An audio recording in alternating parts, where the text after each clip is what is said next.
back to the channel. Today we're going to unravel some incredibly complex events in Genoa. Rumors are circulating around the Newman family, but what's the truth? In this video, I'll summarize the plot points that will be revealed in the next episode. Stay tuned to see what happens. Welcome back to our channel. Guys, today is Wednesday, a beautiful day to dive deep into the latest drama unfolding on our screens. We are absolutely buzzing with all the crazy twists this week, so let's just jump straight into the madness. So let's just start with the absolute emotional roller coaster that is Adam and Sally. Honestly, you guys, I am still trying to process what we just watched because the writers are really putting us through the ringer with these two. The show officially confirmed that Adam and Sally shared a deeply intimate moment, and it was just so charged with all this heavy, messy history. A few episodes ago, we saw Adam making this massive power move with Chelsea to try and impress Victor, but he was secretly doing it to protect Sally and her company from his father's wrath. But when Sally confronted Adam about this secret deal, things got so incredibly tense. Adam tried to justify his actions, saying he did it for the greater good. He even brought up trying to ensure a stable future for the baby she is having with Billy, and you could just see the heartbreak in Sally's eyes. She felt so betrayed and lied to because he didn't trust her enough to tell her the truth. But right in the middle of all that anger and betrayal, they had this undeniably intimate moment. It's like they can't escape the gravitational pull between them.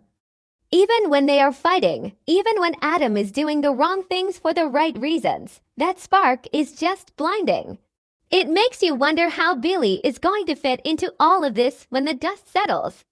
I mean, who actually believes this is going to end well for Billy? And then we have to talk about Phyllis. What on earth is Phyllis Summers thinking right now?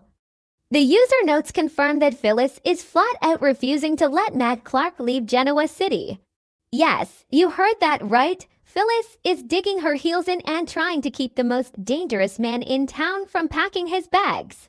She is completely under his spell, acting like she is the only one who truly understands him and that she is somehow holding him back to help him start a new chapter in his life. It is just completely ridiculous. We know from the timeline that Nick already caught them in a highly passionate moment, and Nick has figured out that Matt is just manipulating Phyllis to get his hands on the digital evidence she has against Victor. But Phyllis is totally blind to it. She thinks they are two misunderstood outcasts against the world. She is literally risking her relationship with Summer and Daniel just to play savior to a psychopath. Maybe I'm being too harsh, but come on. Phyllis is a smart woman, but right now she is acting like a naive teenager, and it is so frustrating to watch her fall right into Matt's trap. But the absolute core of the July 20th episode, the part that had me literally yelling at my screen, was the continuation of that massive cliffhanger from Friday, July 17th. We pick up right where we left off, right in the middle of the shadow room, and the visual of this scene was just incredible. You have Matt Clark standing dead in the center of the room, completely surrounded by his enemies. It was like a pack of wolves circling their prey. Sienna, Sharon Newman, Nick Newman, and Noah Newman were all just glaring at him, trapping him in this circle of absolute hatred.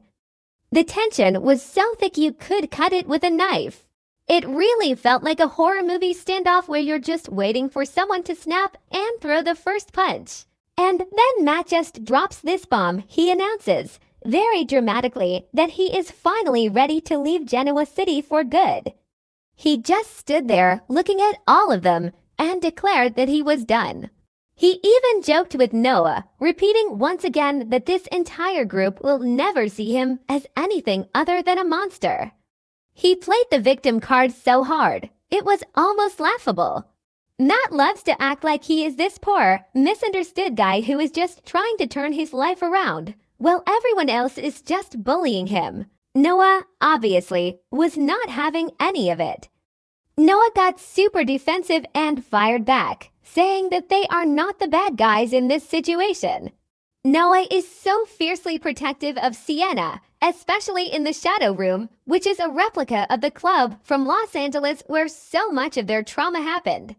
But Matt, being the master manipulator that he is, didn't even flinch. Matt actually pointed out the hypocrisy of the Newman family. He looked right at them and pointed out that there are other people in this very group who have done some really terrible things too, and honestly, he's not entirely wrong. I mean, let's be real for a second. The Newmans have done some horrific things over the years.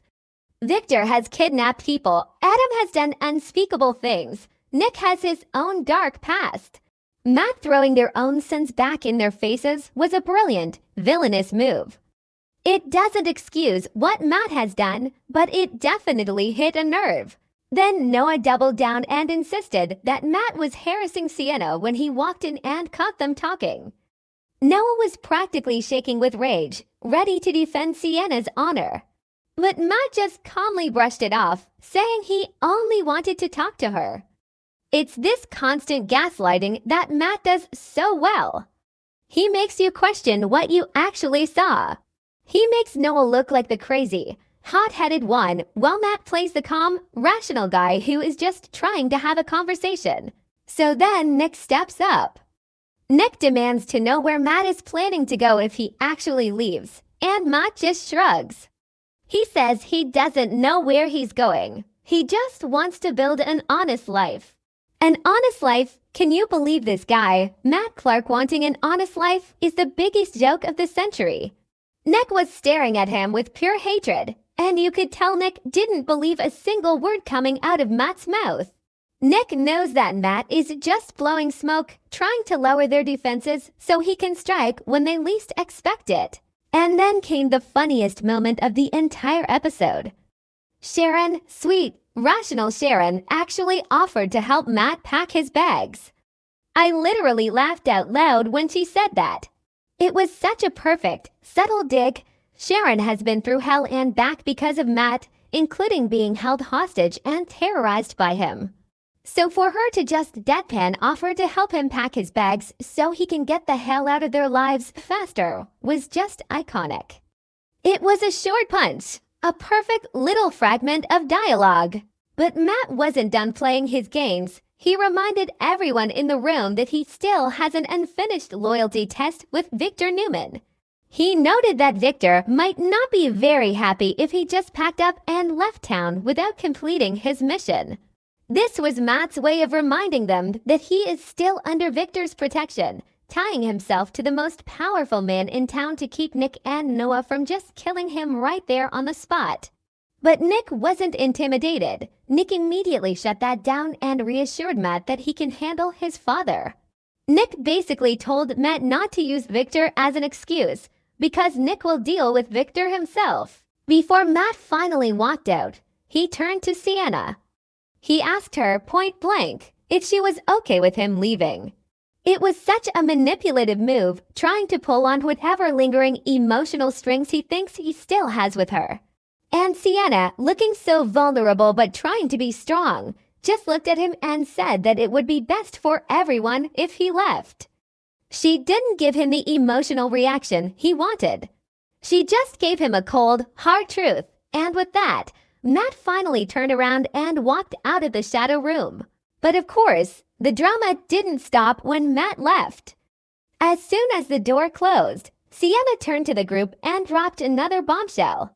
She told them that right before they all walked in, Matt had actually expressed deep regret for all the terrible things he had done during their marriage. Sienna looked like she was genuinely conflicted, like a part of her actually wanted to believe that Matt was capable of feeling remorse. Maybe I'm being too harsh, but Sienna really needs to wake up. Nick and Noah immediately jumped in and shut that down. They both told Sienna that Matt is just manipulating her. They warned her not to fall for his lies, because Matt is a psychopath who doesn't feel real regret. Noah was still super agitated, wanting to go after Matt, but Nick took control of the situation. Nick explicitly told Noah to back off. He told Noah to just focus on his business and his club, and that he, Nick, would take care of Matt. And this is where things get really, really dark. After Noah and Sienna stepped away, Sharon went up to Nick. Alone, Sharon was visibly terrified. She was so worried about the declaration Nick had made earlier about wanting to eliminate Matt once and for all. Sharon knows Nick better than anyone, and she knows that when Nick gets pushed to the edge, he can do dangerous things. She confronted him about it, pleading with him not to do anything stupid. Nick promised her that he wouldn't do anything too drastic, but his eyes told a different story. You guys, we have to look at the bigger pattern here. We all know Nick has a massive hero complex. He genuinely believes that if he just takes Matt out permanently, all of his family's problems will be solved. But what Nick doesn't realize is that killing Matt would just open up a massive black hole of new problems. And we have to remember the context of all this. Nick is currently battling a severe fentanyl addiction. Matt played a huge role in pushing Nick toward those pills and causing his relapse in Las Vegas. Nick's mind is clouded by drugs, pain, and paranoia. He is exhausted from constantly having to look over his shoulder. Sienna might be glad that Matt seems to have changed, but she still firmly believes that him leaving town is the best-case scenario. But Sharon is the only one seeing the real, immediate danger. Sharon pointed out that if Matt stays in Genoa City, he is going to cause so much more trouble for Nick, especially regarding Nick's painkiller rehab. Sharon knows that Matt is a trigger for Nick's addiction. If Matt stays, Nick is going to spiral completely out of control. So where do we go from here? Will Matt actually leave? Not a chance. He is going to stay. He is going to keep manipulating Phyllis. And he is going to push Nick until Nick absolutely breaks. The writers are setting up a massive, violent collision between Nick and Matt, and honestly, I don't know who is going to survive it.